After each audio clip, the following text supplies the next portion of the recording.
we said that you should be engaging different sides of the brain. So make sure you guys are going in and kind of reviewing that, what makes for an engaging presentation, what the two different sides of the brain are responsible for, how we make our story stick at the end of the day. Know the difference between transitions and animations and how best to use those.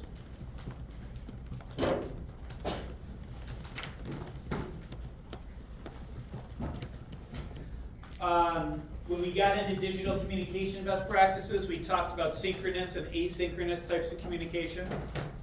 Examples of each of those, so make sure you're going in and reviewing that. Know what the appropriate use cases are for each.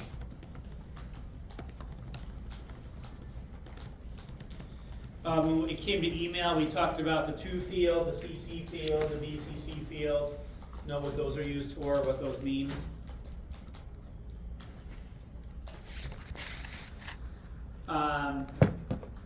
Know the different best practices for when you're going to be using Zoom, and some of the strategies we talked about to have a Zoom meeting being more interactive.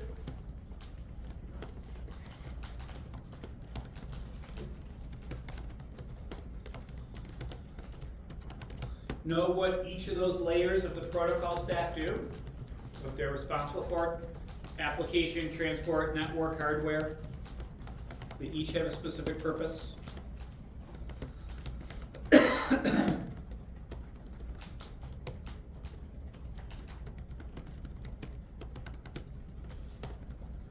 Know what role the gateway has. Know what a switch does.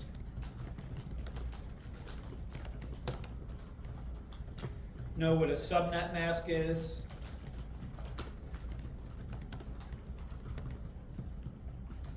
Know what a local area network and a wide area network are, LAN and WAN.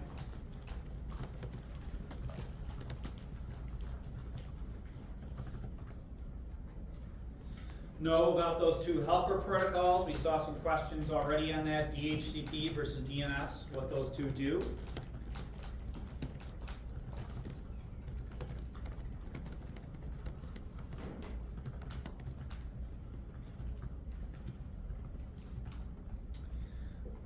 Know what the components are of a URL, a Uniform Resource Locator.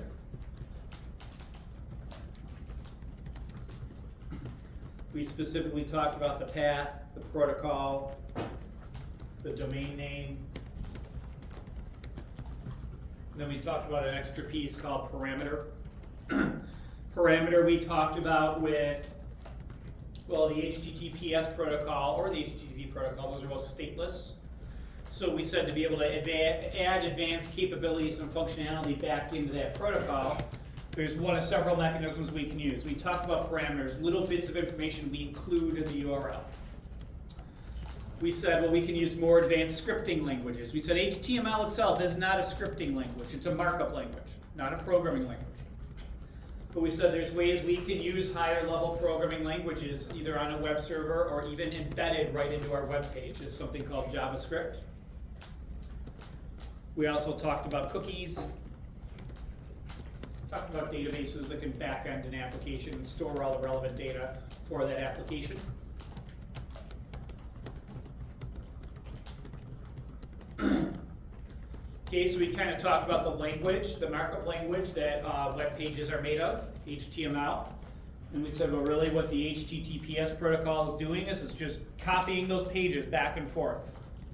Once our browser gets that HTML file, it knows how to render that on the screen because of the markup language.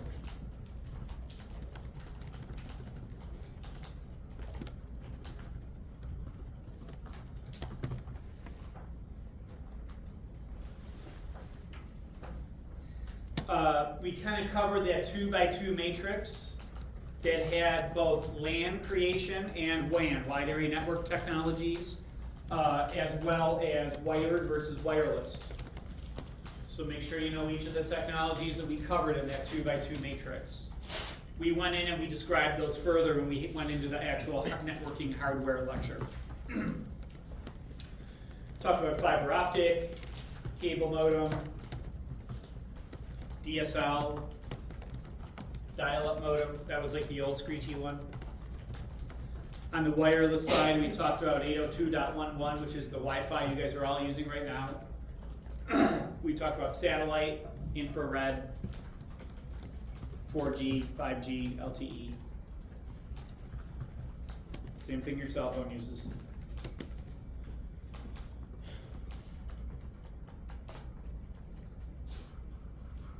Don't forget, everything I'm telling you guys right now was also recorded in the last lecture, so if you feel like you're writing too fast or can't read your handwriting, I went through the same spiel with the last class at 11 o'clock. Know some of the particulars we talked about with home networking and home routers. Know what a VPN is and how it works. Know what network address translation is.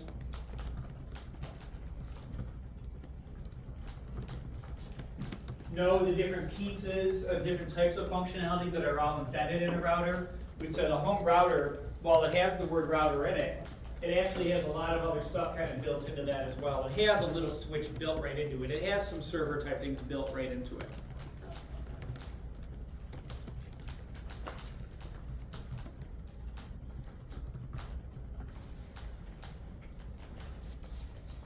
Know some of the tenets that we talked about when we started talking about cybersecurity, some of the cultural tenets, why cybersecurity is so difficult, why it's a game that gives inherent advantage to the bad actors, the threat actors at the end of the day. Know some of the classifications of threat actors, which we're going to go back into talking about in a little bit.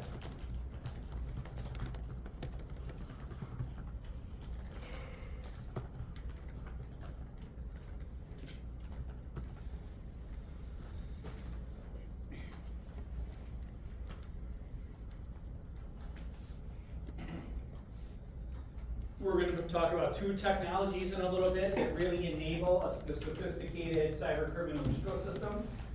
Those two technologies are cryptocurrencies such as Bitcoin and the dark web. We're going to talk about that more in a little bit.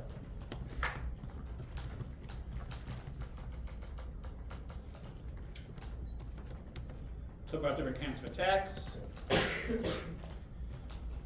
And then I told you guys already what the long answers are, or the long answer questions, what those topics are.